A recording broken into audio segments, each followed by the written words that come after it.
Hello everyone, and welcome back. It began in winter, the kind of cold that slows breath, stiffens thought, and makes even silence feel suspicious. Salem, Massachusetts, 1692. A small village resting uneasily at the edge of the known world. Life was hard, God was strict, and neighbors knew each other's business as intimately as their own prayers. It was meant to be a city upon a hill, a beacon of moral purity.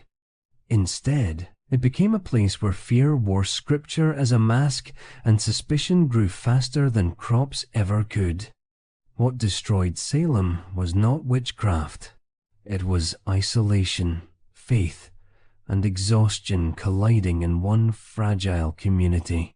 To understand how it happened, you have to understand the world the Puritans built. They were not evil. They were earnest, convinced they were building heaven's outpost. But freedom for them meant the freedom to be stricter than anyone else. Their dream hardened into rules so rigid that laughter was suspect, color was vanity, and individuality looked like rebellion. Salem itself was already divided. The wealthier town near the coast and the poorer, farming village inland. The village worked rocky soil and fought off cold, so every loaf of bread and every sermon felt like survival. That closeness bred both cooperation and resentment. Missed church once, and people noticed. Missed twice, and people whispered. Their sermons painted life as a constant battle between God and the devil. Every lost crop or sick child seemed proof that Satan's hand was near. Massachusetts, meanwhile, had lost its royal charter. The government was shaky. Ministers warned that divine wrath was coming. Salem was a pressure cooker sealed by faith, heated by fear, waiting for one spark. And fear always finds its language. The Puritans did not see the devil as metaphor. They believed he was a physical presence lurking in the forest beyond the village. Imagine living like that. No lights after sunset. Only the creak of wood and wind, believing salvation depended on spotless behavior. In a world where imagination itself was forbidden, small oddities could feel supernatural. For years, life had been an endless cycle of chores, guilt, and prayer. Even joy was rationed. So when two girls, Betty Paris and Abigail Williams, began shaking and screaming, it shattered more than quiet. It shattered certainty. If the devil could touch the minister's own family, no one was safe. At first, people looked for a practical cause. The doctor found none. Religion stepped in. "This is the devil's work," he said. And the word spread faster than illness. Panic always disguises itself as logic. Once fear is named, every detail starts fitting the story. The girls' fits and whispers became evidence. Fear needs an enemy, and Salem had plenty of candidates. Tituba, an enslaved woman from the Caribbean, was different in color and custom. Sarah Good was poor, a beggar muttering to herself. Sarah Osborne was sick and skipped too many sermons. Their lives had already broken Salem's invisible rules. Accusing them made the town feel righteous again. Looking back, it is easy to mock the superstition, but to them it made sense. When the world feels random, blaming someone restores order. Salem was not possessed. It was terrified. The villagers were not monsters. They were trying to survive meaninglessness. Faith, fear, and fatigue that was the real unholy trinity. The late 1600s had brought war rumors, disease, and crop failures. People were exhausted, and exhaustion craves simplicity. In a theology where nothing happens without purpose, disaster must mean guilt. Someone must have opened the door to evil. The witch trials did not invent paranoia. They gave it secret permission. Neighbors who once prayed together now watched each other. Old grudges bloomed into divine missions. A lost cow or spoiled milk became the devil's signature. The witch trials began not as cruelty, but as an attempt to fix what was broken, to prove to heaven that Salem was still pure. But salvation through accusation never ends. Once the first name is spoken, there is always another. By then, darkness had seeped into every corner. The only light came from candles, their smoke staining ceilings black. Children were raised to fear disobedience more than death. Women were taught that silence was strength. Men equated virtue with control. Isolation, monotony, and repression fermented together. When joy is denied long enough, the mind invents drama. In that silence, hysteria was almost a relief movement after years of stillness. The panic did not erupt from nowhere. It was the only excitement they would had in years. Every mass panic has a structure. In Salem, it was simple. First, a strange event, unexplained behavior, amplified by authority. Second, a belief system that rewards certainty over doubt. Third, leaders who gain importance through fear. And finally, an audience desperate for meaning. Once those align, hysteria becomes self-sustaining. The more you accuse, the safer you feel. The louder you believe, the holier you appear. It is not ancient psychology. The same dynamics drive rumor spirals today, just with different altars. Witch trials had burned across Europe for centuries, but Salem's story cut deeper because it was homegrown. No king decreed it, no invaders pushed it. It was neighbors turning on neighbors, convinced they were saving souls. They shared bread one day and suspicion the next. That intimacy made betrayal intimate too. The woods, pressing close around the village, added to the claustrophobia. News traveled only by word, reshaped each time. A rumor, without paper or proof, can sprint faster than truth ever will. Hysteria works like weather. Pressure and heat meet still air, and a storm forms. For years, Salem's sky had been grey with waiting. Religion was the air, poverty the cold, exhaustion the wind. The witch trials were not lightning out of nowhere. They were thunder after long silence. And like storms, they passed, but not before flooding everything. So when we talk about Salem, we are not really talking about witches. We are talking about how ordinary people can mistake fear for righteousness.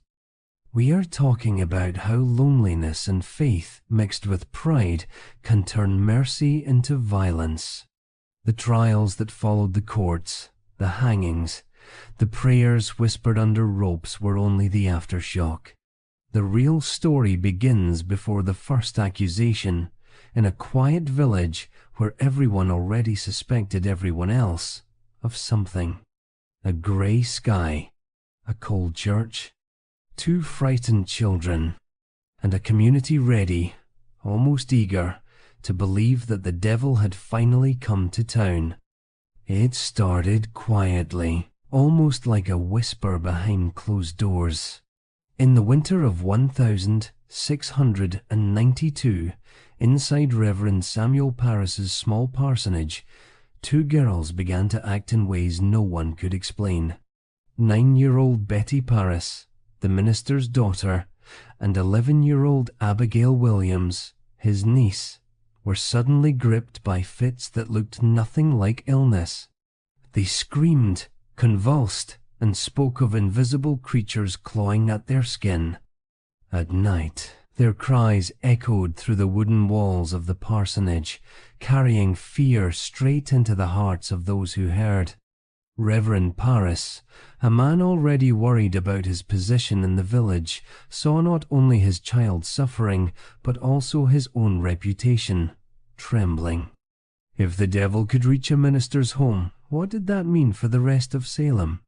Within days, more girls began to display similar fits. Ann Putnam Jr., Mercy Lewis, and several others. They fell to the floor in spasms, barked like animals, and claimed that ghostly figures tormented them. Their symptoms seemed to spread faster than any fever.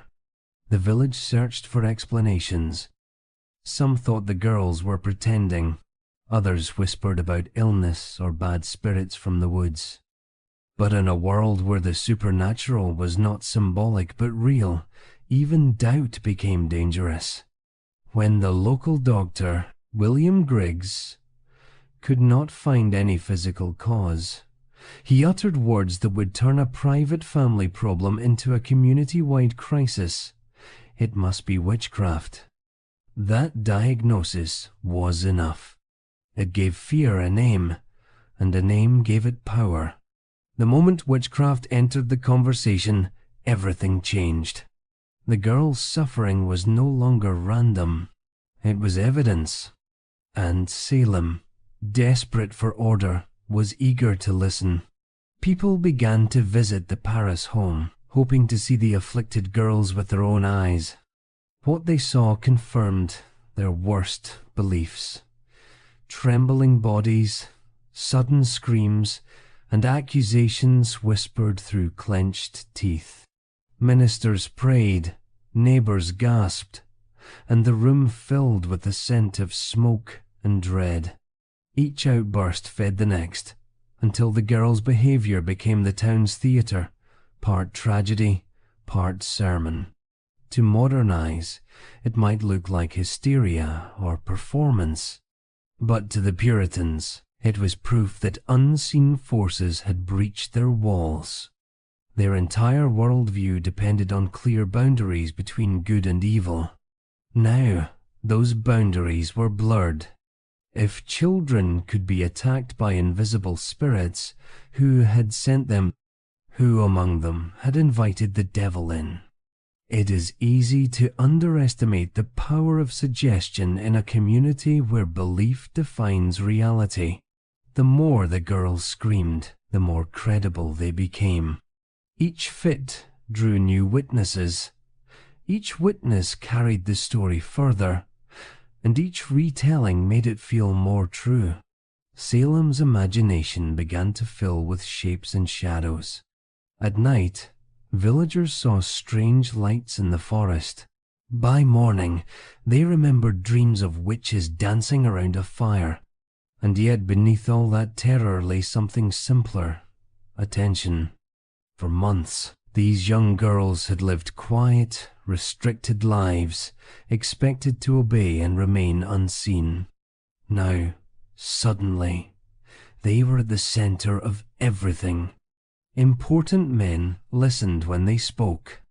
Crowds gathered to watch. Their words could send a shiver through the whole village. In that moment, they held a kind of power no child in Puritan Salem had ever tasted. That does not mean they invented the panic out of malice. It means hysteria can feel like release. For people, especially children trapped in a world that punished emotion, fear became their only permitted language. Every cry was both performance and confession, a way to express what had long been repressed. Once Reverend Parris accepted the doctor's verdict, he called other ministers to examine the girls. Their conclusion was unanimous. The devil was at work in Salem. Fasting and prayer were ordered, but the girls' fits only grew worse. They began naming names. The first were those who already stood on the edges of society: Tituba, Sarah Good, and Sarah Osborne. It made sense that evil would choose the weak and the different as its vessels. The accusations turned gossip into doctrine. What had begun as two frightened girls shaking in a small house now had the weight of heaven and hell behind it. Tituba's confession, under pressure and fear, gave the story its mythology. She spoke of a tall man in black, of strange animals, and a book with many names written inside. The villagers listened with wide eyes and trembling hands. Her words filled in the blanks of their terror, turning rumor into revelation. From that moment, the hysteria spread beyond control. Each claim birthed another, like sparks jumping from one roof to the next. Ministers preached about vigilance, parents watched their children for signs of the devil's touch, and ordinary disagreements began to look like dark alliances. The town had found its story, and everyone had a part to play. Salem no longer felt like a small, struggling settlement. It felt like a battlefield between God and Satan, played out in real time. The line between medicine and faith had vanished. The line between imagination and testimony followed soon after. The afflicted girls had become holy witnesses. Their screams carried authority, and their silence when it came was treated like prophecy. Even those who doubted learned to stay quiet. To question the girls was to risk suspicion. To hesitate was to look guilty. And so the entire community bent toward belief, not because it was certain, but because it was safer. Fear turned into a social currency. The more you displayed, the more protected you seemed. In just a few weeks, Salem shifted from superstition to system. What had begun in one household now dictated law. The parsonage that once echoed with prayer became the epicenter of chaos, a place where neighbors gathered to watch innocence burn under its own faith. The story of two children's suffering had become the foundation for one of the darkest chapters in early American history. And that is how it always begins, not with villains, but with victims. Not with malice, but with meaning. Two girls, a frightened father, and a doctor searching for an answer gave shape to a nightmare that would consume an entire community. The spark was small, but the wood was dry. The first scream was the match, and once it caught, Salem would never be the same again. The fire that began in that parsonage did not stay contained. Word traveled across the snowbound fields, across the frozen river, down narrow dirt lanes where every house seemed to lean closer to listen. By the time spring thawed the ground, the entire village was awake and whispering. Children imitated the afflicted girls, collapsing in the streets, clutching at invisible hands. Adults whispered prayers and hurried home before dark. The normal rhythm of life, work, worship, sleep, was broken. Now every hour turned on rumor. The church bells tolled longer, sermons grew harsher, and every sound outside seemed to carry an omen. Mothers pulled their children close. Men spoke of building stronger fences, as if wood could keep out spirits. The girls were brought before ministers and questioned again. Each time, the room grew more crowded, the air heavier. They described visions of black shapes, of biting creatures, of cold fingers pressing against their throats. Their stories changed, grew, tangled, but no one dared to challenge them. To contradict a victim was to side with the devil. Fear has gravity. Once it begins to fall, it pulls everything else down with it. Salem's leaders, already uneasy about political turmoil in the colony, saw the panic as a test of faith. The more people feared, the more they could guide them back to righteousness, or so they told themselves. Reverend Paris preached fiery warnings about sin hidden within the community. Every misstep, every minor dispute now carried spiritual weight. Even the animals seemed uneasy. Farmers said their horses reared for no reason, that dogs barked at empty corners. The world itself appeared to be confessing. Then came the meetings. Small gatherings first, then larger ones. Neighbors huddled by candlelight to discuss who might be working with the devil. Old grudges resurfaced under holy names. If someone's cow had fallen sick, perhaps a witch had cursed it. If someone's child had recovered too quickly, perhaps they had help from dark powers. Accusation became a kind of community game, part justice, part survival. Those who accused loudly were seen as righteous.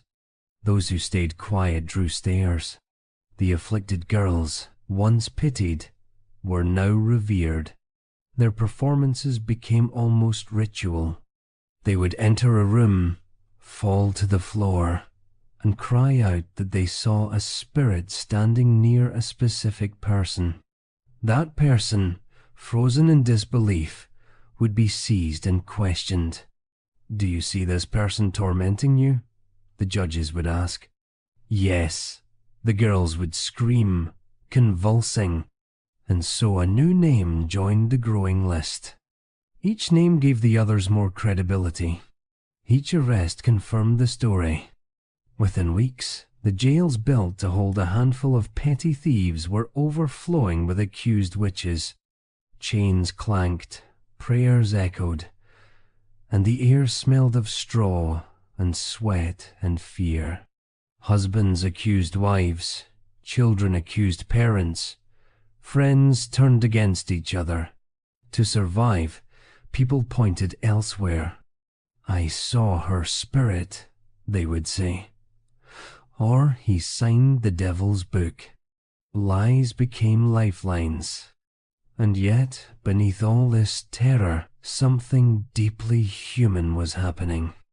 The people of Salem were not possessed by evil. They were trying to make sense of chaos.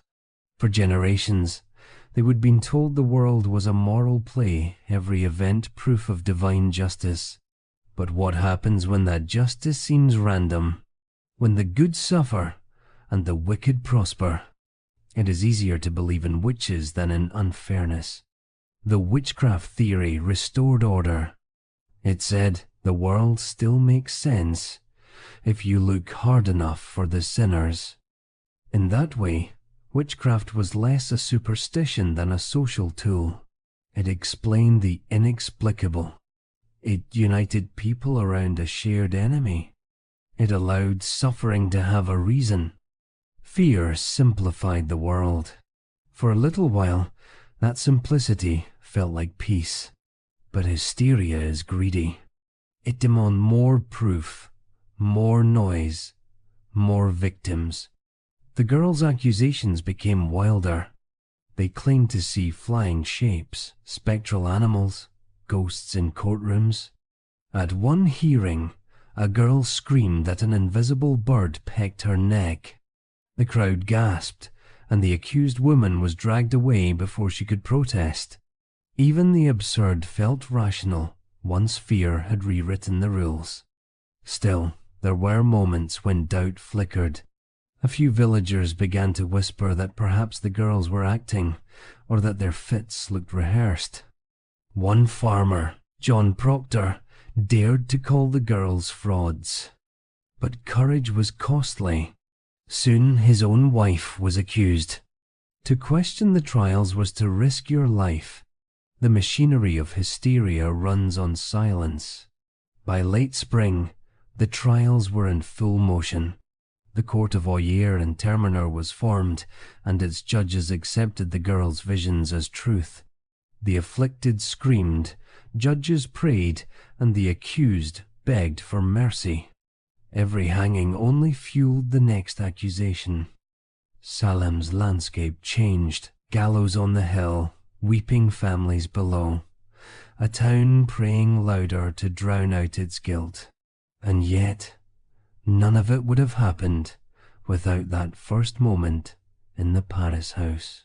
Two children, frightened and confused, became the fuse for an entire society's stored fear.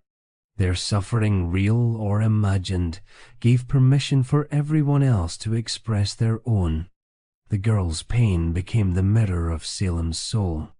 As the months passed, the line between sincerity and performance disappeared. The girl's fits became predictable. The audience grew accustomed. They had learned descriptive power. When they screamed, men listened. When they fainted, judges took notes. What had begun as panic now had choreography. But even that performance was a symptom of something deeper, the hunger to be seen in a world that silenced you. Children rarely hold power in repressive societies. In Salem, they found it through terror. Their words could imprison adults. Their gestures could end lives.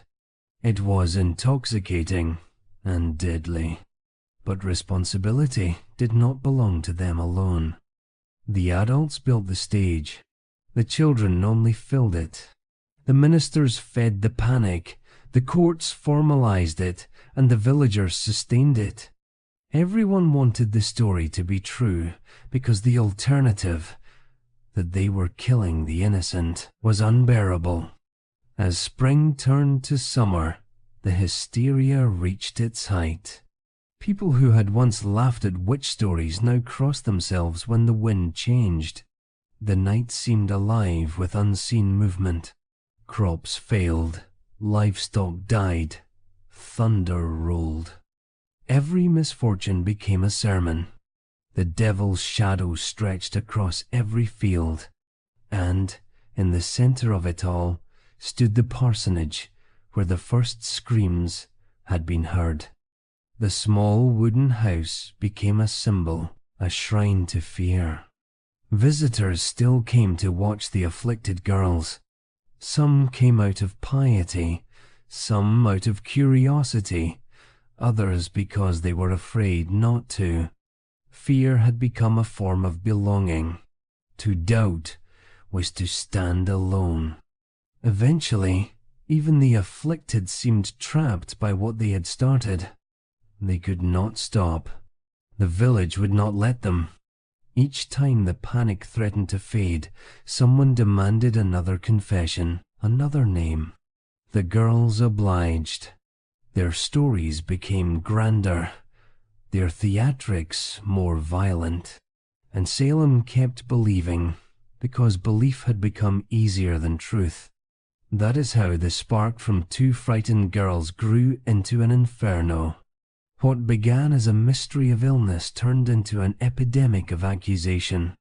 The first cry was curiosity, the second self-defense, the third survival. The rest was momentum. Fear, once given a body, never rests until it devours its maker. By midsummer, Salem was unrecognizable. Markets stood half empty. Families were divided, and Gallows Hill loomed like a dark monument above the town. The ministers still preached, insisting that the trials were cleansing the community of sin, but the villagers' eyes told a different story: exhaustion, doubt, shame. Some began to realize that the devil had never been hiding in their neighbors. He had been hiding in their fear. The chain of events that began in that parsonage would continue to unravel for another year through confessions, trials, executions, and regret.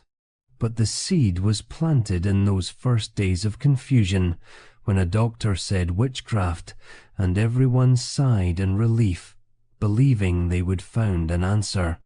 Salem's tragedy was not born of hatred, but of certainty. The people did not think they were doing evil. They thought they were saving their souls. That is what makes the story endure. It reminds us how fragile reason becomes when fear feels righteous. The witch hysteria did not erupt overnight. It crept in quietly, disguised as care, as faith, as duty. Two children's cries became the language of an entire community's doubt. And once that language took hold, it spoke louder than truth ever could. By the time the last snow melted, the village that once feared the devil no longer needed him. They had become his voice. The parsonage windows still flickered with candlelight, but inside, the prayers had changed. They were no longer asking for protection from evil. They were asking for forgiveness for what they had unleashed. The moment the afflicted girls began to name names, Salem crossed an invisible line. What had been confusion became accusation. What had been fear became law. When asked who tormented them, the girls spoke with trembling certainty. They described shadowy women who pinched a bit and whispered in their dreams. It did not take long before 3 names surfaced, names already heavy with suspicion: Tituba, Sarah, Good, and Sarah Osborne. Each of these women carried a story that, in its own way, already marked her as guilty in the eyes of Salem. Tituba, the enslaved woman in Reverend Parris's household, was an outsider in every sense. She was dark-skinned, foreign, and spoke of distant lands that the Puritans could only imagine. Her stories of spirits and omens, once harmless entertainment for the Paris children, now seemed dangerous. She had been kind to the girls, telling them small tales to pass the long, dull winter evenings. But when the girls began convulsing, those same stories turned into evidence that she had opened a door to the devil. Sarah Good lived on the margins of the village, poor and desperate. She wandered from house to house with her young child, begging for food or shelter. When people turned her away, she muttered under her breath. Those mutterings, more likely curses against hunger and shame, became, in the villagers' minds, proof of witchcraft. In a world where poverty was viewed as moral failure, Sarah Good's suffering was already a sin.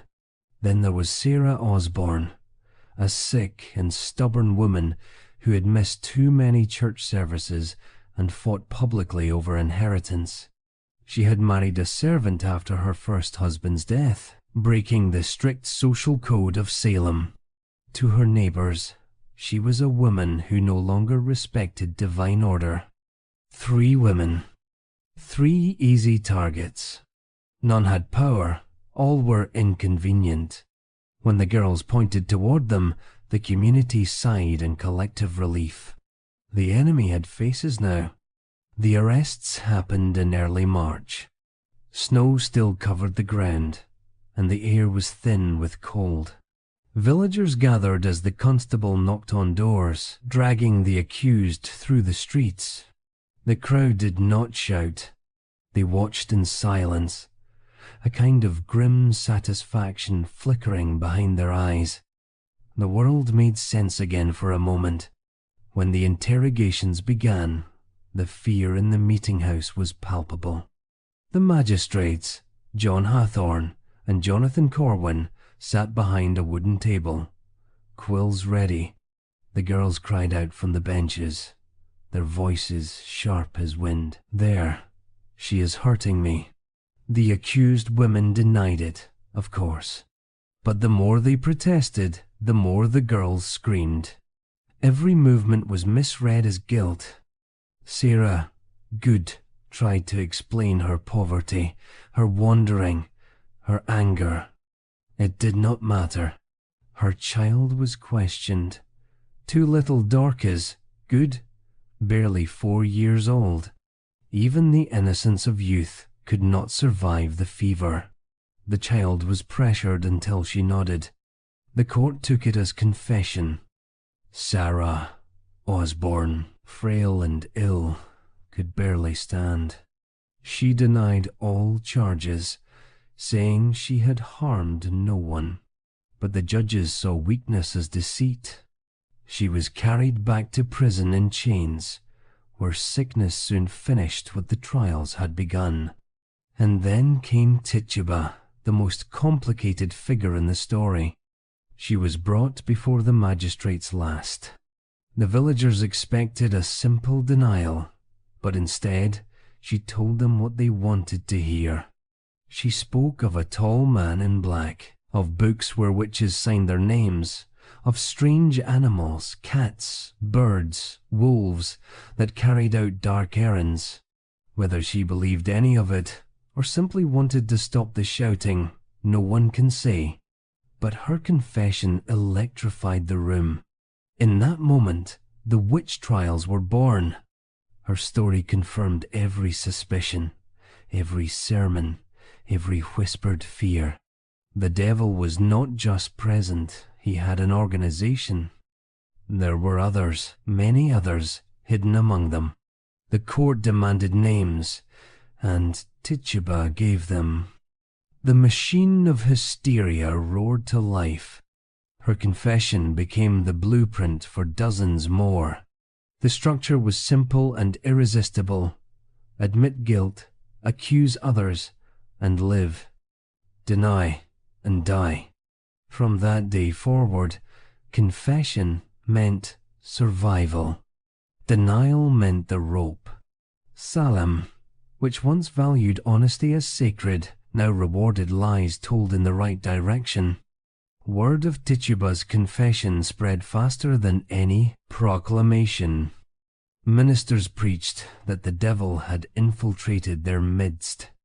Ordinary people who had once felt powerless suddenly realized that accusation gave them influence.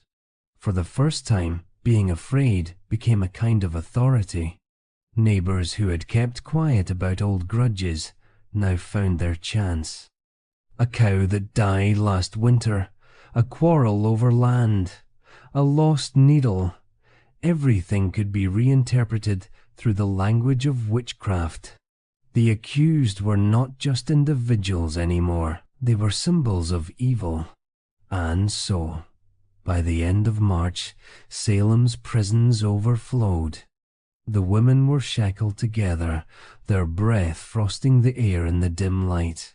The walls were damp, the floors cold. They prayed, cried, sometimes argued. Outside, the same villagers who had once traded with them now whispered curses as they passed. But in the silence between the prayers and the sobs, something more tragic settled in.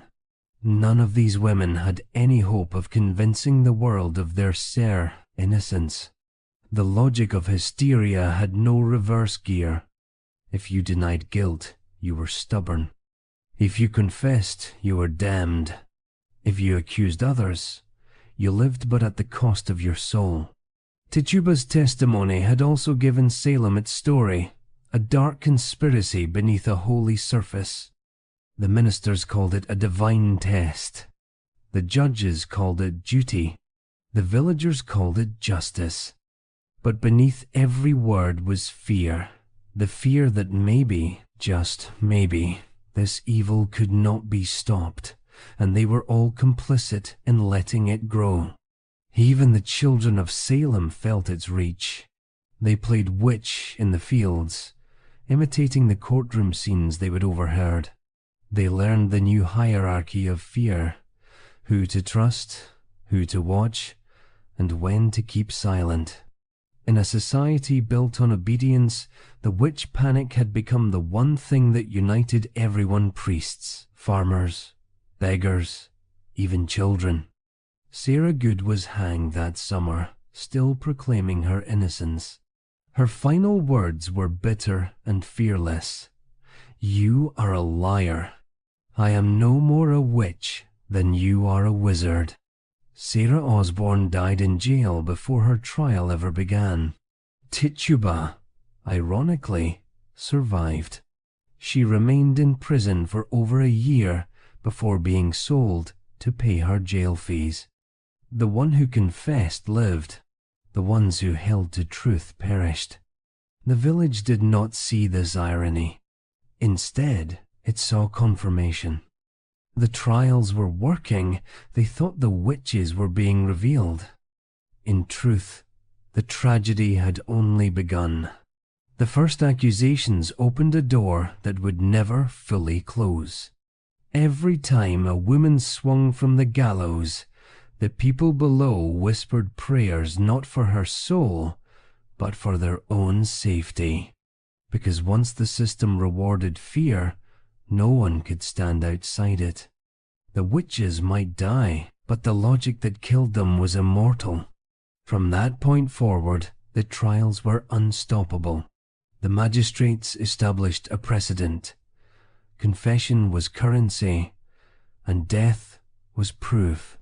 Ministers warned that the devil grew stronger with every denial. The afflicted girls became stars of the courtroom, their every gesture treated as divine evidence.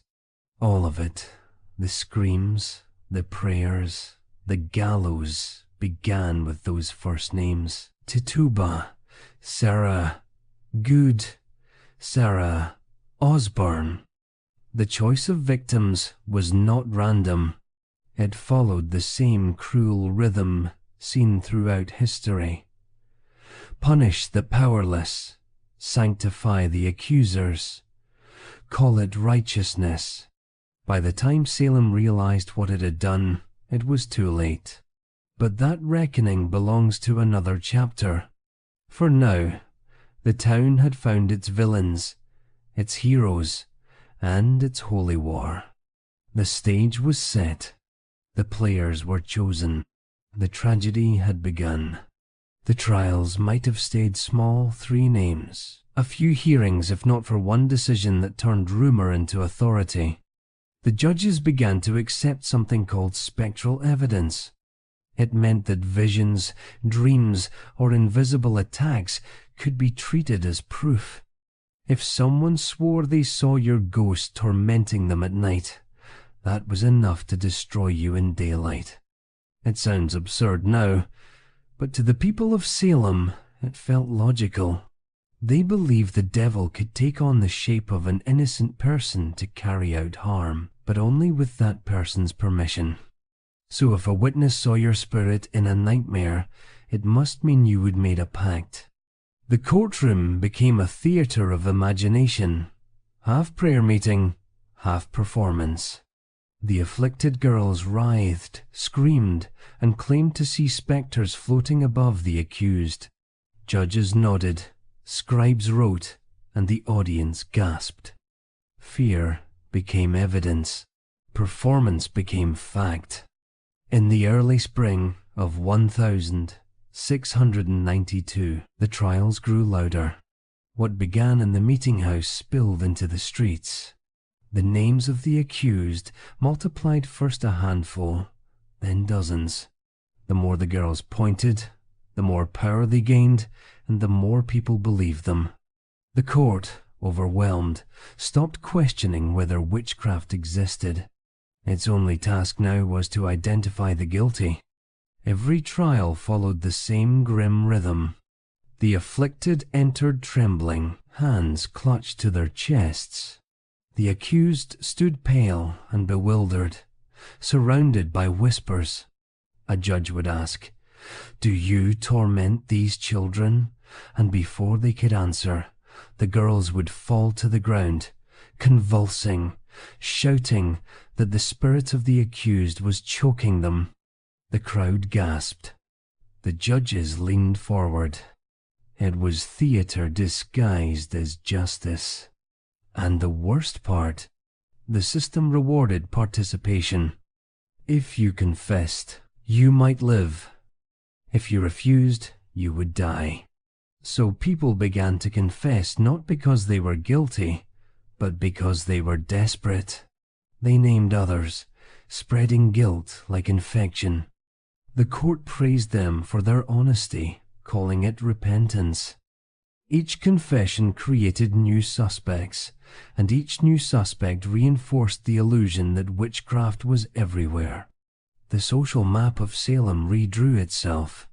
The accused were almost always poor, female, or disliked. Those with grudges finally found divine permission to settle them. A dispute over fences could now be holy warfare. A rejected suitor could call it vengeance from heaven. For once, the powerless held the power to destroy, and the powerful had the means to justify it. The court's records grew thick with testimony. Floating spectres, biting shadows, books signed in blood. People claimed to see ghosts of victims demanding justice, animals talking in human voices, invisible hands lifting tools. The line between truth and imagination was gone. Even the judges began to dream of witches. They woke, terrified, certain the devil was testing them too. By June, the hysteria had its first execution. Bridget Bishop, a tavern owner who wore bright clothing and spoke her mind, was accused of bewitching men with her scarlet bodice and her laughter. She had been tried once before for witchcraft years earlier, which sealed her fate. Her trial was brief, her death swift. On June 10, she was hanged on Gallows Hill while the villagers prayed for her soul and congratulated themselves for defending God's kingdom. Her execution did not calm the panic, it fed it. People said that when she died, a strange wind passed through the crowd, proof that her spirit had fled to serve the devil. After that, the hangings came regularly. Each new death was described as a victory for the Lord. By midsummer, the courtroom overflowed. Wooden benches creaked under the weight of spectators. Women clutched Bibles to their chests. Men nodded solemnly as the afflicted girls screamed. The judges had grown confident, their pens quick, their verdicts quicker. The gallows became a familiar shape on the horizon. Salem's jail, built for a handful of thieves, now held nearly 200 accused witches. Families sold land to pay jail fees. Husbands begged ministers to spare their wives. Children slept alone while their mothers waited for trial. The guards grew cruel, mocking the prisoners. Rats scurried through straw. Some captives sang hymns in the dark, trying to remind themselves of a God who still listened. Among them was Rebecca Nurse, 71 years old, known for her kindness and piety. Her trial drew special attention because she did not fit the image of a witch. For a moment, it looked like reason might win. She was found not guilty. But the afflicted girls screamed again, claiming her spirit had attacked them in court. Pressured by public outrage, the judges reversed their decision. She was executed in July. That reversal broke something deeper than law. It broke faith and mercy. If even Rebecca Nurse could hang, no one was safe. Yet the trials continued. The ministers preached obedience, the judges prayed for clarity, and the villagers whispered about who might be next. Outside the courtroom, Salem was collapsing. Fields went untended. Livestock died. Children starved. People were too afraid to trade or visit neighbors. The town's energy, once spent on survival, now fed the machinery of accusation. Every sermon began and ended with warnings about hidden sin. Every tragedy became proof that the devil still worked among them. Some people began to doubt, quietly. A few ministers warned against spectral evidence, arguing that the devil could use innocent shapes. One even wrote, "It were better that 10 witches escape than that one innocent person perish." But in the fever of righteousness, doubt sounded like betrayal. Those who spoke cautiously soon stopped speaking at all. The trials became self-sustaining. Accusers gained fame. The court gained authority. The village gained purpose. Hysteria had turned into governance. Fear had become the new order. By the end of summer, Even the ocean breeze that once cooled Salem seemed to carry whispers of guilt. Gallows Hill loomed like a sermon carved into stone. The villagers could see it from their windows, a daily reminder that evil had a face, and that face might one day be their own. That is the cruel symmetry of panic. It promises safety, but delivers submission. The people of Salem thought they were cleansing their town. In truth, they were building a cage, and every name they added to the list made its bars stronger. Spectral evidence gave them permission to believe the impossible, to turn nightmares into trials, and suspicion into salvation. Once you allow imagination to sit in judgment, no one can be acquitted. And still, no one asked the most obvious question, the one that would have stopped it all. What if the devil's trick was not to hide in the accused, but to hide in the accusers? By then, it was too late. The machinery of faith and fear had fused. The people of Salem had become their own proof. By the spring of 1692, Salem's fear had grown too large for gossip to contain. It needed structure, rules, judges, a seal of authority. So, the colonial government created the Court of Oyer and Terminer, Latin, for to hear and determine. The name sounded dignified. Its purpose was anything but. It was built to process witches. The man who oversaw it, William Stoughton, was no villain in his own eyes.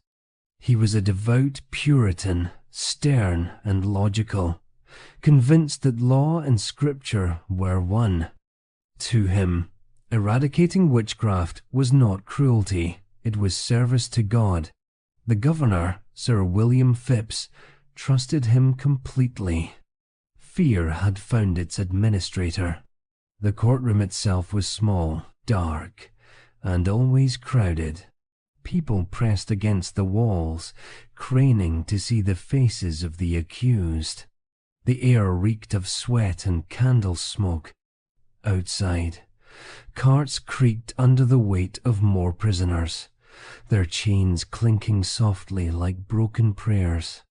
Inside, judges sat at a long wooden table, their quills poised like weapons. From the first session, the tone was clear. The court did not question whether witchcraft existed. It assumed its only task was to expose the guilty. Spectral evidence, already poisoning the town, was now enshrined in law. Dreams were admissible, visions considered fact. The afflicted girls, once children trembling in corners, now held power that eclipsed men twice their age. Their screams could end lives. Witnesses described seeing the specters of neighbors flying through the night, signing Satan's book, or sending invisible beasts to attack the faithful. Each story was recorded in neat handwriting, sealed with official wax, and treated as truth. The machinery of faith had become paperwork. At the center sat Stoughton, cold and meticulous. He believed doubt was the devil's whisper. When a woman wept and swore she was innocent, he saw not tragedy, but cunning. Why should the devil torment his own servants? He asked. Every denial became confirmation. The court's first major case was Bridget Bishop, and her hanging had only strengthened its confidence. By June, dozens stood accused. Trials ran long into the night. People collapsed from exhaustion, yet no one dared leave before the verdicts were read. A single raised eyebrow could be misread as sympathy for witches. The ministers, divided but cautious, sent letters urging moderation. Even Cotton Mather, a respected theologian, warned that spectral evidence was unreliable. But his father, Increase Mather, added a line that undercut it all. It were better that 10 witches escape than that one innocent person perish. Few listened. In a storm of conviction, reason sounds like weakness. The process became chillingly efficient. An accusation was made, an arrest followed, and within days the accused stood before the judges. Bail was rare. Lawyers were forbidden. Testimonies came from neighbors, children, and the afflicted. The accused were often confused, frightened, unable to follow the questions thrown at them. The judges asked if they had seen the devil, if they had signed a book, if they had hurt the girls. Denial brought screams from the afflicted, and the court took that as proof. One observer later wrote that the trials felt like madness, given uniform. Everyone played their part perfectly, the judges firm, the girls dramatic, the accused doomed. The gallows worked like clockwork, and the prayers at each execution blurred into one long chant. Still, there were cracks. A few brave souls tried to speak. Reverend George Burroughs, a former minister, stood accused by several witnesses who claimed he had supernatural strength. In court, he recited the Lord's Prayer flawlessly, something witches were supposedly unable to do. The crowd hesitated. For a moment, belief wavered. Then Stoughton stepped forward and declared that even the devil could disguise holiness. The hangman pulled the lever. With each death, the court grew bolder. It saw itself as a sword of divine justice, slicing through sin. But outside the walls, the town was rotting. Crops wilted, children went hungry, and men avoided their fields for fear of leaving their families unprotected. The jails were so full that prisoners were chained to floors, unable to lie down. Some starved, others fell ill and died before trial. Letters began to arrive from Boston and beyond, questioning the legitimacy of the court. How can invisible evidence be proved? One minister asked. But Salem, drunk on its righteousness, answered only with more executions. As summer deepened, the court expanded its reach. Villages miles away, Andover, Topsfield, Ipswich sent in their own accused. The panic had become regional. It was no longer about Salem's sins, it was about New England's soul. The Puritans had built their colony to be a new Jerusalem, pure and uncorrupted. Now they were purging it by their own hands. Behind closed doors, even some of the judges began to lose sleep. They dreamed of the faces they had condemned. One later confessed he feared that in trying to destroy witchcraft, they had served it instead, but none spoke openly. Silence, after all, had become the town's second language. The court's work was methodical. Names were recorded, property seized, and executions scheduled. Families of the condemned were billed for chains and rope. The economy of fear was complete. Death had become a business. By August, more than 100 people were in jail. 19 would hang. One man, Giles Corey, would be pressed to death under heavy stones for refusing to plead. His last words, more weight, echoed like defiance carved in stone. Even as his ribs cracked, he refused to feed the machinery with false confession. Outside the courtroom, the forests whispered their indifference. The same wind that had carried prayers now carried ashes. Children grew used to the sound of weeping. Ministers preached that the trials were proof of God's vigilance, but privately some began to pray for them to end. The Puritans had fled Europe to escape religious tyranny. Now they had built their own. The Court of Oyer and Terminer did not just formalize the hysteria, it institutionalized it. Fear became law, and law became faith. Every signature on a death warrant was written with trembling conviction and the quiet terror of being next. It would take another season, another round of executions, and one final, unthinkable accusation for the tide to turn. But for now, in the summer of 1692, Salem was a perfect theocracy, orderly, obedient, and drowning in its own righteousness. By late summer, the executions had become routine. The same hill, the same rope, the same prayer murmured before the drop. Gallows Hill stood like a black tooth against the sky, and the town gathered below as if for church. Mothers clutched children who peered wide-eyed at the hanging bodies swaying in the wind. Each death was meant to cleanse the community.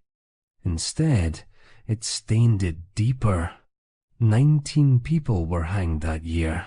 Most were women, but a few men joined them: farmers, ministers, even pillars of the congregation. Each execution came with a sermon. The ministers told the villagers they were defending purity, but the prayers sounded hollow against the creak of rope.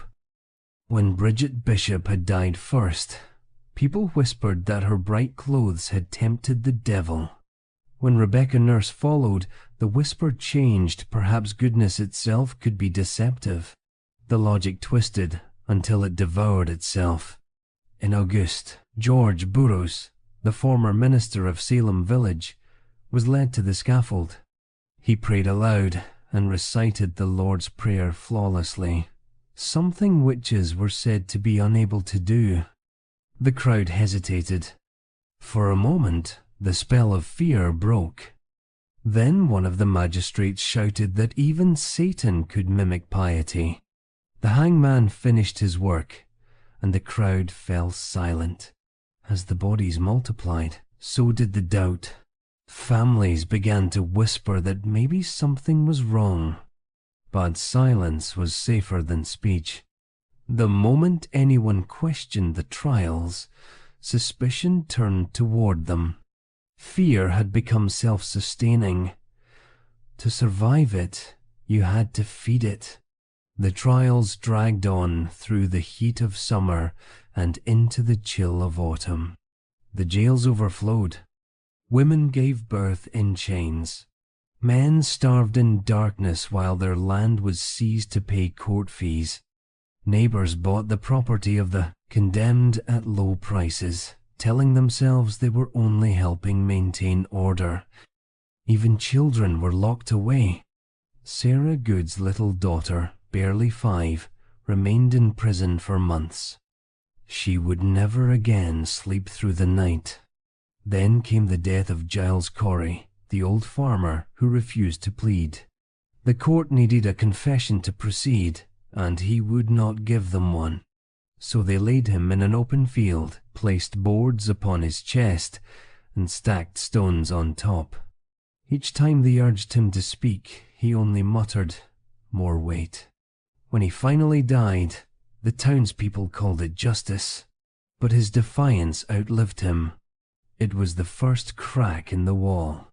As the executions continued, the governor's own wife was accused. That accusation changed everything. Suddenly the hysteria reached too high. If the wife of a governor could be a witch, then no one was safe, not even the powerful who had fanned the flames. Governor Phipps, embarrassed and alarmed, dissolved the court of Oyer and Terminer. A new court was formed, one that quietly rejected spectral evidence. By the time the gallows fell silent, 20 people were dead. Dozens more rotted in cells. Their health broken. Their families ruined. When the new court began to release prisoners, no one celebrated. The town was hollowed out. The fields lay untended, the harvest spoiled. Salem's streets were filled with widows and orphans, its churches half empty. The ministers spoke of repentance, but the words came too late. Reverend Paris, whose own daughter had begun the storm, stood in the pulpit one October morning and confessed that mistakes had been made.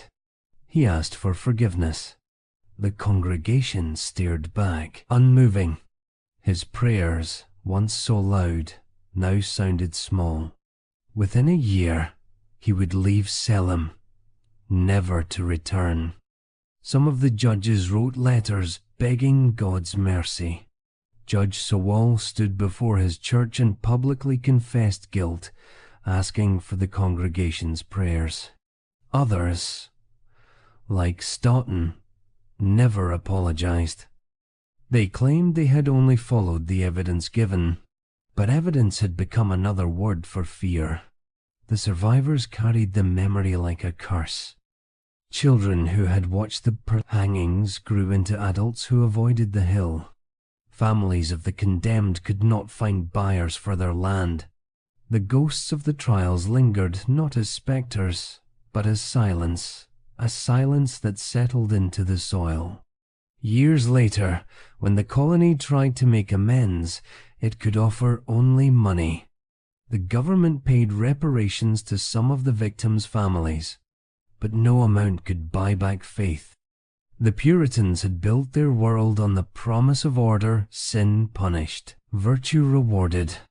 The trials proved the opposite, that goodness could die on the same rope as guilt, and that even prayer could be twisted into cruelty. The last prisoner was released in 1693. The town tried to move on, but the stain never washed out. When new settlers arrived, they avoided the story, as if refusing to name it might make it vanish. But the past does not dissolve. It settles layer by layer, until one day a child asks why the ground on the hill is so uneven. In the end, the Salem Witch Trials were not just a tragedy of superstition. They were a mirror held up to human certainty, proof of how easily morality turns murderous when doubt is forbidden. The people of Salem believed they were defending truth. Instead, they buried it. And on quiet nights, when the wind moved through the trees on Gallows Hill, some said they could still hear the creak of rope and the faint echo of a prayer that was never answered. By the time the court reached full swing, the pattern of accusation was no longer random. It reflected the invisible map of Salem, the fault lines of gender, class, and old resentment. The accused were rarely the powerful. They were the poor, the outspoken, the inconvenient. Fear, once unleashed, followed the same social gravity as everything else. It rolled downhill. Most of the accused were women. That was no accident. In Puritan New England, a woman's worth was tied to obedience, first to God, then to husband, then to the church. A good woman was silent, pious, and useful. A difficult one, who spoke her mind or owned land, unsettled the order.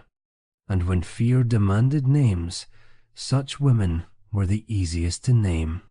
Their independence looked like defiance, their grief like guilt. Some widows owned property that neighbors coveted.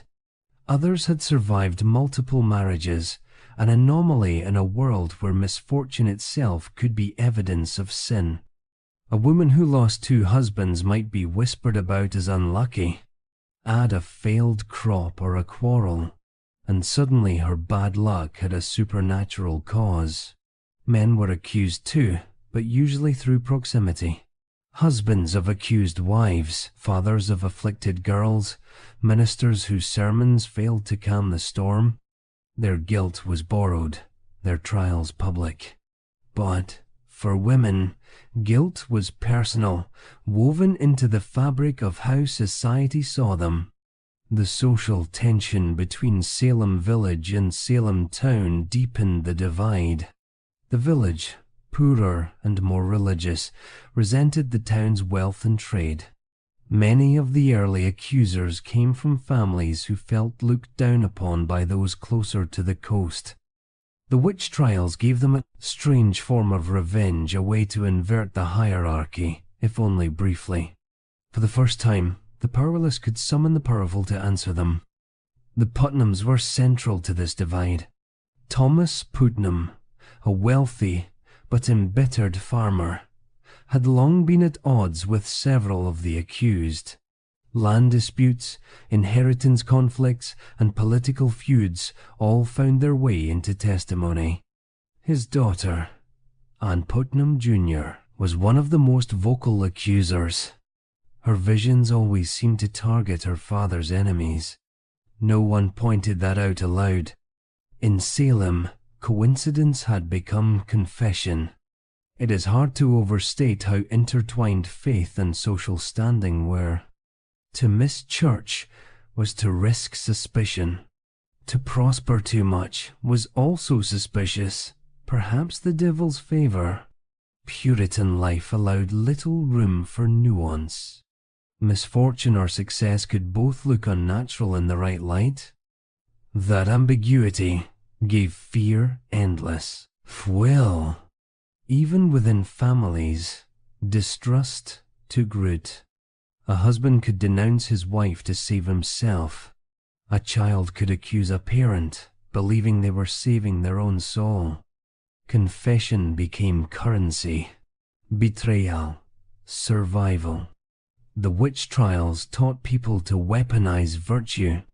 Every act of accusation could be disguised as obedience to God. The courtroom mirrored this inversion perfectly. The judges, all men of standing, interrogated women who trembled before them. Their voices were treated as moral instruments. Each denial was recast as deceit. A woman's silence was cunning, her tears manipulation. The more she wept, the more convinced the judges became that Satan had her tongue.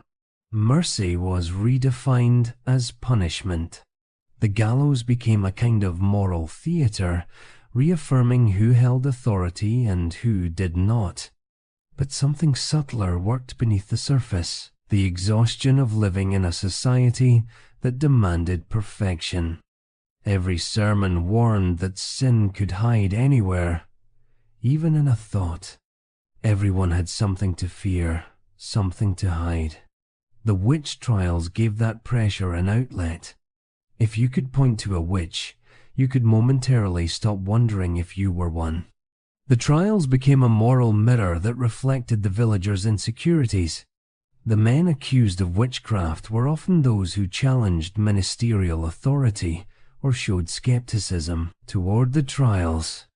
Doubt itself had become heresy.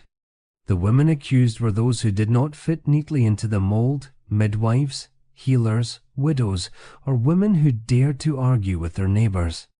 In a world that prized conformity, individuality looked demonic. As the executions multiplied, the pattern became impossible to ignore. The people dying were not strangers or villains. They were the same ones who had helped deliver babies, shared bread, nursed the sick. The town was killing its caretakers. And yet, every new hanging brought a strange calm, as if the village could breathe again, briefly fooled into thinking the disease had been cut out. Those who had benefited from the hysteria, the accusers, the opportunists, the property buyers, began to feel the weight of their choices. The devil they had feared no longer lived in shadows. He lived in their own hunger for safety, for order, for someone to blame. The trials had started as a war against evil, but had turned into a mirror of their own despair. Outside Salem, the rest of Massachusetts watched with growing unease. Ministers and scholars in Boston wrote that Satan's greatest trick might be to make good men do his work under the banner of righteousness. The more Salem tried to purify itself, the more corrupt it became. Even the children sensed it. The same girls who had once screamed in court now avoided one another, their friendship fractured by guilt. Their voices had made them powerful. Their silence made them ghosts. By winter, the fever began to fade. The snow returned, and with it, quiet. But the town was no longer the same. Families sat across from empty chairs at supper. Neighbors passed without speaking. Every field seemed to hold a memory. The structure of power remained, but the moral certainty that had built it was gone. Salem had turned its own social order inside out and found nothing at the center but fear. Women who had no voice were silenced again, this time by ropes.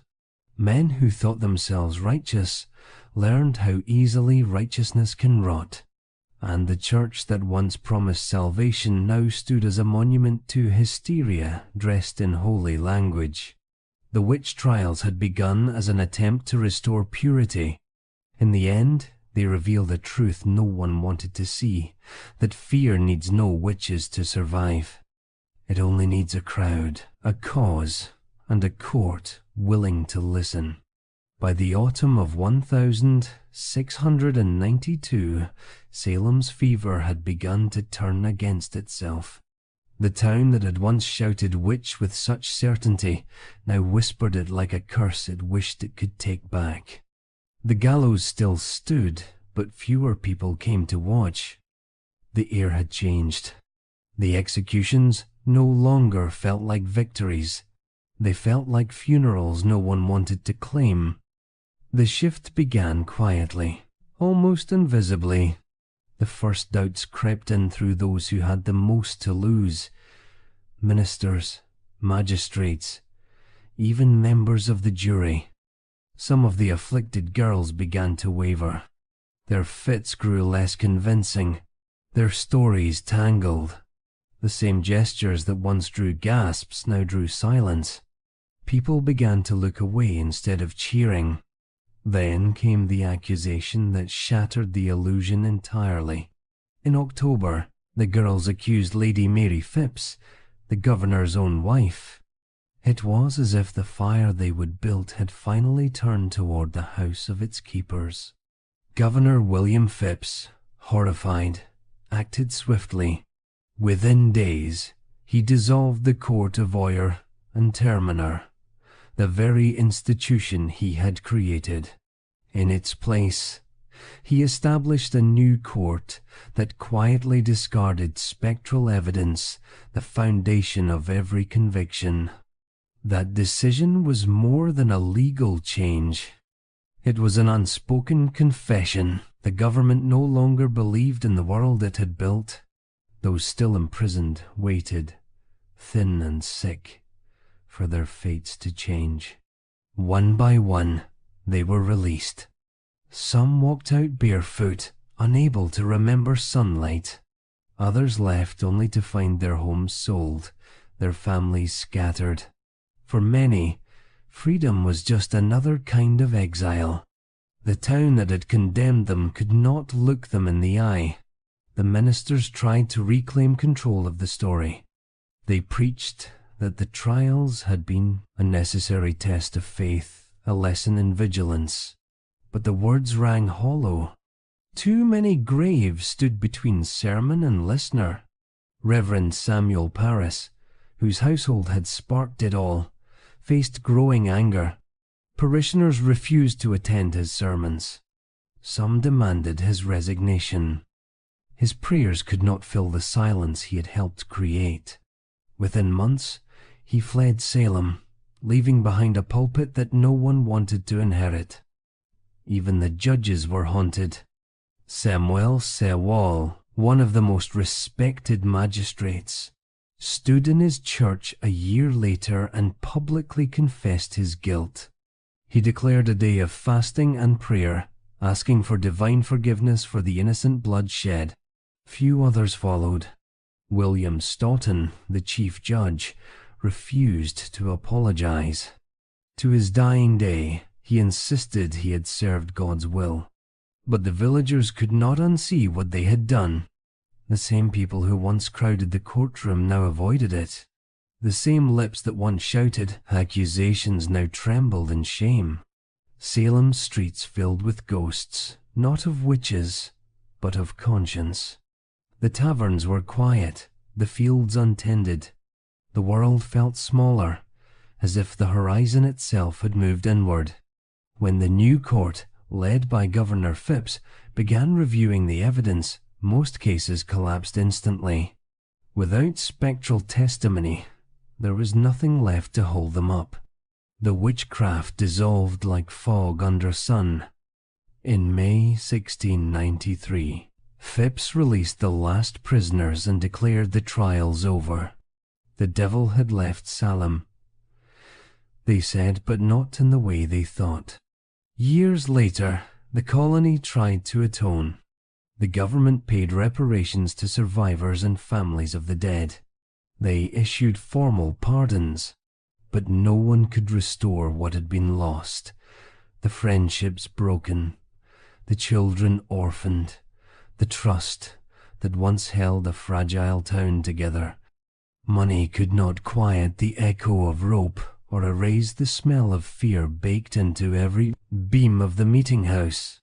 The greatest irony was that the trials ended not because of revelation, but exhaustion. The people had simply run out of faith in their own fear. The human body cannot live forever on terror.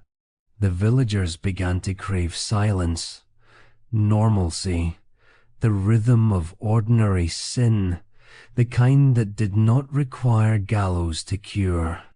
Salem's repentance was slow, uneven, and half-hearted. Some still whispered that witches had walked among them. Others, too proud to admit error, claimed the executions had been divinely ordained. But beneath those words, a deeper awareness grew, that they had been caught in something larger than religion, larger than law. They had glimpsed how easily the machinery of righteousness could grind the innocent to dust. The surviving girls, those who had cried out in court, grew into women who carried the weight of their voices for the rest of their lives. And Putnam Muir, one of the most fervent accusers, eventually stood before her church and begged forgiveness, saying she had been deluded by Satan. It was an admission the others never made, but it spoke for all of them. The aftermath left Salem hollow but human again. The town began to rebuild, not from conviction, but from fatigue. The people who remained wanted no more talk of devils or saints. They wanted crops that grew, children who laughed, and nights without screams. But the story did not vanish. Salem's name would travel farther than its people ever could carried on sermons, letters, and books. It became a warning, a parable whispered whenever belief turned blind. Generations later, writers and thinkers would return to it, using its ashes to talk about politics, hysteria, and the dangers of moral certainty. The trials had begun with faith and ended with silence. In between lay the full measure of human weakness, the need to blame, to belong, to believe at any cost. When the storm finally broke, Salem stood blinking in the light, not purified but exposed. The Puritans had imagined themselves as builders of a new Eden. Instead, they had recreated the oldest story in the world, people so afraid of evil that they became it. And so the last hanging tree stood on Gallows Hill until it rotted, the rope long gone, but its shadow intact. The land was tilled again, houses built nearby. Children played where bodies had once swung, but when the wind blew through the grass, it sounded like whispering, as if the ground itself remembered. When the trials ended, Salem did not rejoice. There were no public celebrations, no proclamations of relief, only the slow, awkward quiet of a place that had lost its own reflection. People returned to their fields, but the earth seemed different, as if every furrow hid a memory. The children played again, but they avoided the hill. The prayers in church were shorter, quieter. No one dared to ask why God had allowed it, because deep down they feared the answer. He had not.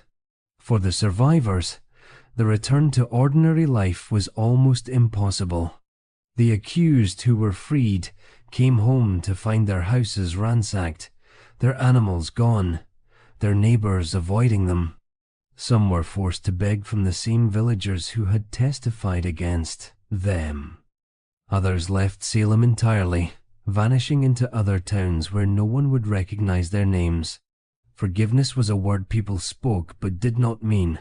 Those who had lost family members carried their absence like a second shadow. Widows of the executed were forbidden to inherit their husband's land, because by law, traitors could not pass property. Children of the condemned grew up marked by the same shame their parents had died under. In a society built on reputation, theirs had been erased. One boy, whose mother was hanged, was taunted for years by other children who hissed the word witch whenever he passed. Salem's soil had been salted with blame. Reverend Paris stayed in the pulpit for a little while, but the congregation thinned. The same people who once looked to him for answers now looked through him. When he spoke of redemption, they heard only excuses. When he read scripture, his voice shook. Within months, he resigned and disappeared from public life. His name became shorthand for hypocrisy. The ministers who had supported the trials tried to rewrite their roles.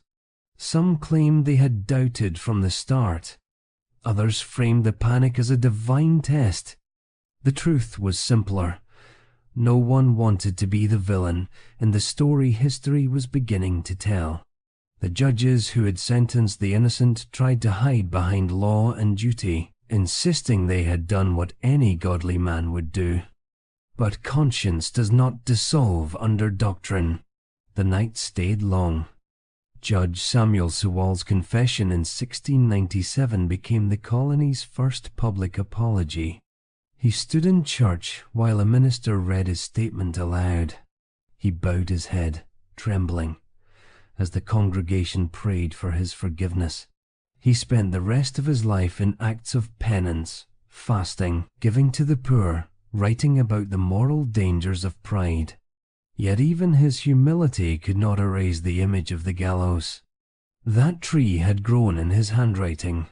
Governor Phipps, who had once encouraged the trials, now treated them as a political embarrassment.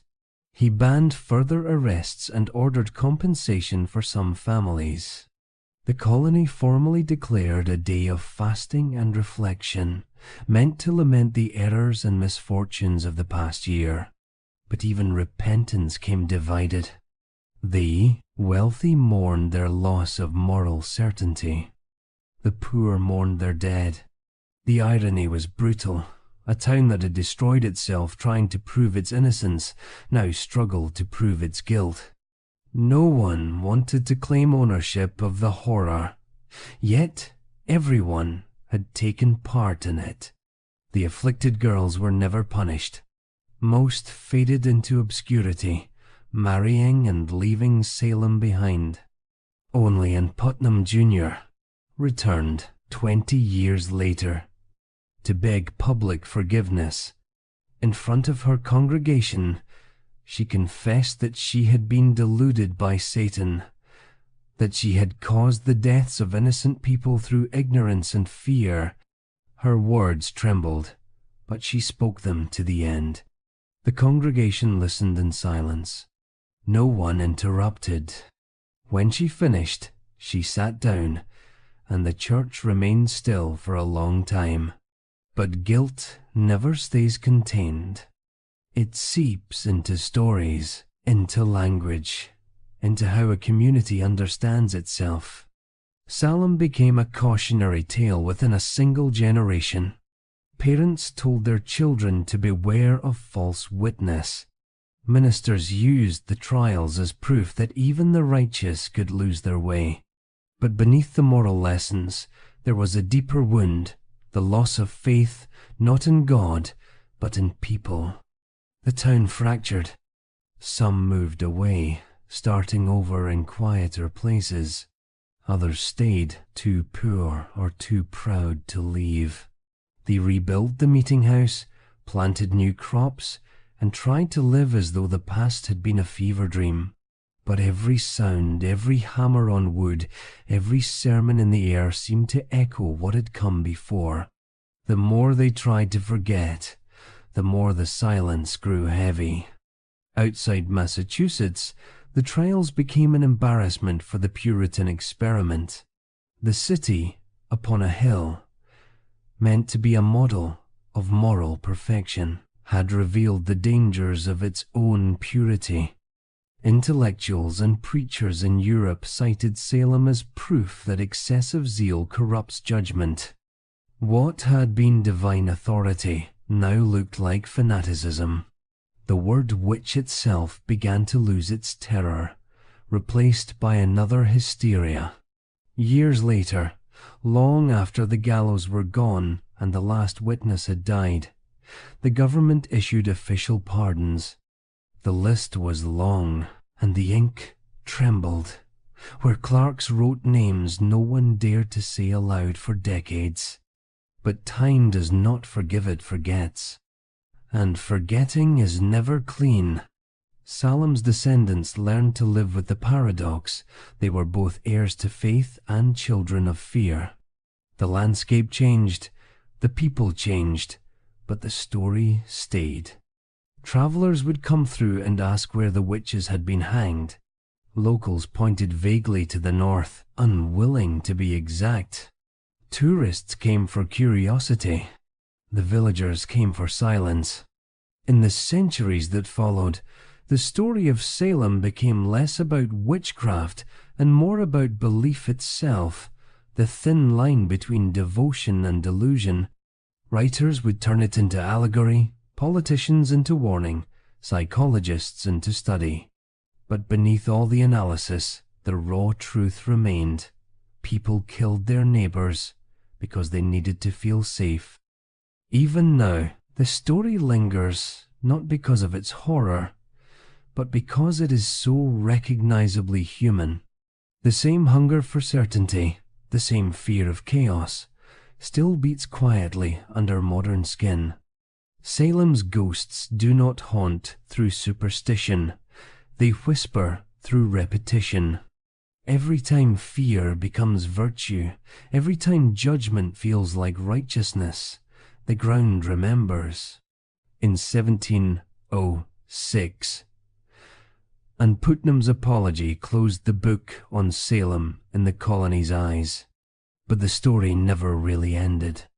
It moved into the collective memory, a lesson carved out of grief. The people of Salem never rebuilt a monument for the accused. The monument was the absence itself, the unspoken agreement that what happened there should never happen again. The trials had shown how fragile truth becomes when tied to power, how easily morality turns into weaponry. The aftermath proved something harder, that even remorse has limits. Salem could repent, but it could not undo. And so, in the years after the gallows rotted and the confessions faded, the town carried on, ploughing fields, raising families, tending graves. Life returned, but innocence did not. The devil they had feared was gone, but what remained was worse, the knowledge that they had never needed him to begin with. Centuries later, people still look back at Salem and ask the same question. Why? How could a community of intelligent, devout, hard-working people lose themselves so completely? The search for answers has become its own kind of ritual, part history, part therapy. For generations, the simplest explanation was faith gone wrong. The Puritans, we said, were too strict, too frightened of sin, too obsessed with control. They lived inside a pressure cooker of morality, and the lid finally blew. There is truth in that, but it is not the whole story. Fear alone does not build gallows. Fear needs structure, and Salem had plenty. Historians began to see the trials not as madness, but as the logical conclusion of a society built on anxiety. The colony was new, unstable, surrounded by wilderness and war. Epidemics had killed loved ones. Land disputes tore neighbors apart. The government had been dissolved and rewritten. The villagers were clinging to something solid, and the only thing that still felt solid was belief. When the ground beneath them shifted, they blamed the invisible. Modern psychology added another layer. The afflicted girls, Betty, Abigail, Anne, Mercy, were young, powerless, and constantly watched. Their world offered no outlet for emotion except prayer. To tremble, to scream, to speak forbidden words was rebellion disguised as possession. Hysteria became a language they could use without punishment. And once that language gained attention, it spread like song, irresistible, contagious, destructive. Other scholars tried to find a physical cause. In the 1,970 seconds, a theory emerged that the girls had suffered from ergot poisoning, a fungal infection in rye that can cause convulsions and hallucinations. The idea fascinated the public. Maybe the devil had been in the bread all along, but the evidence never held. The symptoms did not match, and the panic's precision, its politics, its timing was too deliberate for mold. The truth, it seemed, was not in the grain. It was in the mind. Sociologists later pointed to power. Salem's hierarchy had been crumbling. The witch trials gave men like Stoughton and Paris a stage to reaffirm control. It gave the poor a way to strike back, the rich a way to purify their image, and the church a way to remind everyone who still held the keys to heaven. In that light, witchcraft was less about religion and more about social engineering fear as infrastructure. And yet, the story still resists tidy explanation. The more we analyze it, the more it slips through our fingers. Perhaps that is the real power of Salem. It reveals not one truth, but a pattern. Every generation finds its own reflection in it. In the 19th century, writers turned it into moral warning. Nathaniel Hawthorne, a descendant of one of the judges, wrote of guilt passed down like blood. In the 20th, playwrights like Arthur Miller used it to mirror new witch hunts. His, The Crucible, transformed the trials into an allegory for political persecution. During the Red Scare of the 1,950 seconds, American citizens were accused of un-American beliefs with the same certainty, the same theater, the same terror. Salem's ghosts had learned to speak modern English. Later, historians began to see the trials as a lens for understanding all kinds of collective fear, from mass panics to misinformation. The psychology has not changed. An unexplained event meets a frightened population, authority validates the fear, and suddenly belief becomes weapon. The tools have evolved: newspapers, radios, algorithms, but the rhythm is identical. Salem simply used sermons instead of screens. What makes the story still sting is its ordinariness. The villagers were not monsters. They were us, minus electricity. They prayed, worked, loved, and still needed someone to blame when life refused to make sense. They built a theology sturdy enough to justify cruelty, and once it was built, they could not dismantle it without collapsing their own world. The witch trials were not a detour from civilization. They were one of its recurring roots. Even now, psychologists use Salem as a case study in mass psychogenic illness, how emotions spread faster than logic. Fear, after all, is communal. One person's trembling can make an entire room shake. In Salem, the room was a village. Today, it can be a continent. But for all the analysis, there is something hauntingly poetic about what happened there. The people of Salem believed that evil had slipped among them, invisible and unstoppable. In trying to root it out, they proved themselves right, but not in the way they expected. The devil they hunted was real, but it had no horns, no tail. It lived quietly in every heart that preferred certainty to compassion. That realization did not come quickly. It took centuries for the story to settle into wisdom instead of wound. Even now, when tourists visit the memorial stones, the names carved there feel both distant and familiar. Bridget Bishop, Rebecca Nurse, George Burroughs. They are less ghosts than reminders that justice built on fear will always find someone to hang. In the 1,990 seconds, the state of Massachusetts officially cleared all remaining victims of the witch trials. It was a bureaucratic gesture, centuries late, but it mattered. It meant the record was finally whole, that every condemned name had been restored to the living. Yet even in that act of closure, there was unease. The apologies could fix paper, not memory. The story had already done its work. Salem, in the modern mind, has become shorthand for moral panic, a symbol of how good intentions can rot into cruelty. The same mechanism appears in every era. The rumor that grows too fast to catch, the crowd that confuses outrage with virtue, the authority that chooses fear because fear is easier to manage than thought.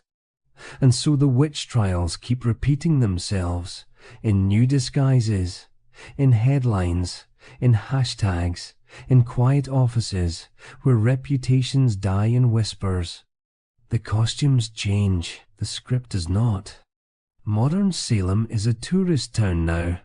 You can walk down Essex Street and see stores selling broomsticks and crystals, postcards with cartoon witches, candle shops built over the ghosts of cellars. The town has learned to live with its past by commercializing it, turning tragedy into theater once again. But beneath the neon signs and Halloween laughter, the ground still hums with something old. If you stand at the memorial on Charter Street and read the engraved names at dusk, the air feels strangely still. The stones are simple, just names, dates, final words. One reads, "I am innocent." Another, "God knows I am clear." Nothing more. No sermons, no explanations. Just the stubborn dignity of people who refuse to surrender their truth to hysteria. That is what endures, not the panic, but the defiance. Salem's true legacy is not the madness. It is the reminder that reason is fragile, and that courage, when it comes, often arrives too late. We keep studying the trials because we recognize ourselves in them. Because we know that fear dressed as virtue still walks among us. Because, somewhere deep down, we suspect that the line between faith and frenzy is thinner than we would like to believe. And maybe that is the point of remembering. Not to judge, but to stay awake. Centuries have passed, yet Salem's shape keeps reappearing. The faces change, the tools evolve, but the rhythm remains the same. Every generation finds its own witch hunt, not with cauldrons and charms, but with headlines, courtrooms, and public shaming. The mechanism is timeless. Uncertainty breeds fear. Fear demands blame, and authority gives it language. You can see it in every era. The McCarthy hearings in the 1950 neighbors, accusing neighbors of communist ties, careers destroyed over whispers. The logic was identical, invisible evil hiding in plain sight, patriotism as proof of purity. In those rooms, as in Salem, fear dressed itself in moral duty. People convinced themselves they were saving the country, not strangling it. The flags were different. The prayers were the same. The pattern returned again, in subtler forms in moral panics, about art, youth, technology, and identity. In the 1980 seconds, America saw the satanic panic, where daycare workers were accused of ritual abuse with no evidence beyond frightened children and media echo. Salem had become cable-ready. Talk shows replaced pulpits, but the cadence of outrage was familiar. Protect the innocent, punish the unseen. The internet only made the machinery faster. Where the Puritans used sermons, we use posts. A single accusation can now spread through millions of eyes in an hour. The crowd's roar still feels righteous, even when it is wrong. We have learned to condemn in public before understanding in private. The scaffold is now digital, but it serves the same function to purify the community by spectacle. Salem survives, not as a relic, but as an algorithm. The need to name an enemy never vanished. It just became easier to automate. We do not call it witchcraft anymore. We call it cancel culture, moral outrage, defending values. The words are modern, the instincts ancient. The desire to belong, to prove goodness, to fear isolation. These are the real devils. They have always known our language. The tragedy of Salem was not belief in magic. It was belief in certainty. Once people are sure they are right, they stop listening. In 1692, that certainty wore black robes and scripture. Today, it wears hashtags and outrage. But the result is the same. The innocent crushed under the weight of everyone's need to be pure. Historians used to treat Salem as a cautionary episode in early American superstition, something we would outgrown. But every new panic proves otherwise. Fear does not vanish, it adapts. It slips into whatever moral framework a culture builds. It speaks the local dialect, and because it speaks in the tone of virtue, it is hard to tell apart from goodness until it is too late. There is also the quieter version, the one inside individuals. Salem shows what happens when conscience is outsourced, when morality depends entirely on belonging. The villagers did not kill out of hatred alone. They killed because they were afraid of standing alone against the crowd. Their silence was their shield, and their shield became a weapon. That same silence exists now in different rooms, meetings, comment sections, news cycles where doubt feels dangerous. The most frightening part of Salem is not how extraordinary it was, but how ordinary. No monsters, no fanatics, just people, small, devout, tired, making sense of chaos the only way they knew how, by finding someone to blame. And that ordinariness means it can happen anywhere. It already has. That is why the story keeps resurfacing, not because it is unfinished, but because it is ongoing. Salem is a loop, not a chapter. It reappears every time truth becomes less important than belonging, every time we punish doubt instead of listening to it. The witch trials are history's way of asking the same question over and over when you feel afraid. Who do you become? Maybe that is why we keep returning to it in art and memory. Salem is not about witches at all. It is about imagination turned against itself. It is about the human capacity to build cages out of conviction and call them sanctuaries. The people of 1692 did not wake up planning to hang their neighbors. They woke up trying to survive a world they could not control. Fear gave them a story, and they followed it until it led them to the gallows. The pattern endures because the need endures. Fear wants simplicity, and simplicity always demands a scapegoat. Every age picks its own. Sometimes it is a neighbor, sometimes a stranger, sometimes an idea. But the machinery runs the same way. Accusation replaces inquiry.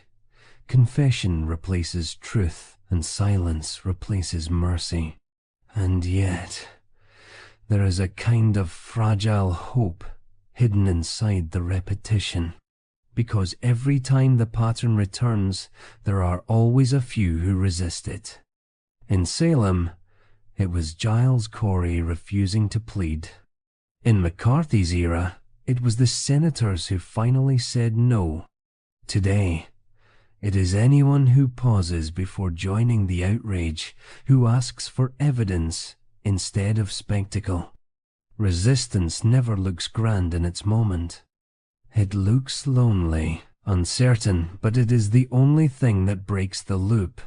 When you stand at Salem's memorial stones today, it is hard to tell if you are mourning the past or recognizing the present. The names on the granite are old, but the echo in the air feels recent. What died? There was not just reason, it was the courage to doubt. And that courage, even now, is what keeps history from repeating in full. So the story of Salem endures not as a warning from the past, but as a mirror held to the present. It whispers across centuries. This is what fear does when you let it feel holy. And if we listen closely, not just to condemn them, but to understand them, maybe we can finally hear what they could not. That evil does not need magic to thrive. It only needs good people convinced they are right. When the smoke of Salem's gallows finally disappeared, the world did not stop making the same mistake. It simply changed its setting. Every civilization, in its own way, has had its version of the witch trials, moments when logic collapsed, and fear borrowed the voice of truth. The faces change, but the gesture is familiar, the pointing finger, the bowed head, the crowd's relief at finding someone else to blame. Long before Salem, in ancient Scandinavia, the Vikings told stories of Seidr, a kind of forbidden magic practiced mostly by women. Those who mastered it were both feared and needed. They could heal, predict, or curse. The same culture that praised warriors for spilling blood condemned women for wielding unseen power. When something went wrong, a storm, a plague, a loss at sea, it was easier to blame the Seith Kona than to accept that the gods were silent. Salem was not an American invention. It was just America's turn. Centuries later, in Japan, the same current of fear and reverence shaped the legends of Osaka's sieges. There, loyalty became its own kind of religion. Betrayal, real or imagined, was punished with ritual precision. When people live under unbearable pressure to be pure, accusation becomes inevitable. A man's fall is always the crowd's catharsis. Salem and Osaka, though worlds apart, shared a grammar of terror. The belief that safety can be restored only through sacrifice. Even in the ancient world, the pattern was visible. In Babylon, when a building collapsed, the builder was executed. and his body buried beneath the ruins, a grim proof that guilt must have flesh. The logic was comforting. Misfortune is never random. Someone must be responsible. It is the same comfort that led Salem's villagers to their neighbors' doors with warrants in hand. Blame is order's last illusion. And then there is Alexander in Babylon, the conqueror surrounded by omens, priests, and prophecies. When his closest friends died, the astrologers whispered that he had angered the gods. Power and paranoia danced together until even his victories tasted like doom. Salem, too, had its prophets and soldiers, preachers who mistook anxiety for revelation, judges who thought mercy would tempt the devil. The difference is scale, not nature. The mechanism is constant. Fear dressed as faith. You can trace the thread through medieval Europe, where entire villages burned because a cow died or a storm struck. You can find it in 20th century revolutions, where enemies of the state replaced witches. You can see it today, glowing behind screens where outrage piles on faster than reflection. The names change, but the fear is the same fear, that evil hides among us, and that we are righteous enough to destroy it. What Salem teaches, when you strip away the superstition, is how easily belief becomes theater. The trials were never about proof. They were about performance. The villagers needed to see evil die, just as ancient warriors needed to see a sacrifice bleed. Without spectacle, fear loses its focus. The crowd's eyes must be fed. In every era, that hunger finds its medium fire, rope, or camera lens. But history also offers small antidotes, fragments of sanity that survive even in madness. The Viking women who kept practicing seether in secret. The Japanese generals who refused to execute prisoners after Osaka's fall. The Babylonian scribes who began recording their doubts in margins. The few Salem villagers who stood up and said, quietly, "This is wrong." Civilization advances, not through triumph, but through the moments when conscience whispers louder than the mob. And so, the Salem story does not end in 1693. It stretches forward, touching every place where fear learns to speak in holy tones. The same current runs through witch hunts and revolutions, inquisitions, and algorithms. It hums beneath any society that mistakes certainty for virtue. That is why each retelling matters. When we revisit Salem not as curiosity, but as mirror, we remember that morality without humility turns cruel, and that truth needs doubt to stay alive. The witches were never real, but the danger was. It still is. Every culture must learn this lesson for itself, again and again. Evil does not enter through dark magic. It enters through self-righteousness. Salem was just one village where that truth became visible long enough for the world to take note.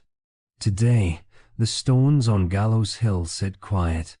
The air carries only the rustle of grass and the hum of traffic from the modern town below.